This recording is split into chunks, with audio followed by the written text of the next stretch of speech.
अजून राग गेलेला दिसत नाहीये. राग नाहीये, थोडस वाईट वाटलं काल जे झालं त्याच्याबद्दल. अहो सोडून द्या ना आता ती गोष्ट. मी सॉरी बोलली ना तुम्हाला. प्रॉब्लेम कुठे आहे माहितीये, तुला असं वाटतं, रादर बरीच अशी लोक असतात ज्यांना असं वाटतं की आपण अगदी स्पष्ट बोलतो, इतके ब्लंट आहोत की कोणालाही तोंडावर काहीही बोलू शकतो. अहो तो माझा स्वभाव आहे. स्वभाव, अगं स्वभाव समोरच्याला दुखावणारा नसावा. आणि आपल्याला जर ती गोष्ट लक्षात येत असेल ना की आपल्या बोलण्यामुळे आपण केलेली सगळी कामं मातीमोल ठरतायत, तर आपल्या बोलण्यात थोडा बदल करायला पाहिजे की नाही. आता परवाचंच उदाहरण घे, आपण 4 मित्रांमध्ये माझ्या गेलो होतो, त्यावेळेला तू स्पष्ट वक्तेपणाच्या नावाखाली विचार न करता डायरेक्ट जे बोललीस, त्यामुळे माझा अपमान झाला 4 चौकात. हसण्यावारी घेतलं सगळ्यांनी, पण अपमान तर झालाच ना.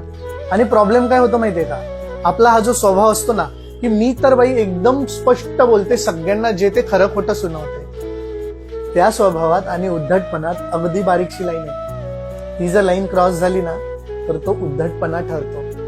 आणि वारंवार केलेला उद्धटपणा कधीच लाभदायक नसतो. स्वभाव थोडाफार बदलता येतो. विचार करून थोडस आपण बोललं ना तर मग ही वेळ येते आणि समोरच्याचा अपमानही होत नाही आणि समोरचा दुखावलाही जात नाही. शब्द थोडे कमी वापरले आणि ऐकले जास्त ना तर मग हा प्रॉब्लेम येणारच नाही.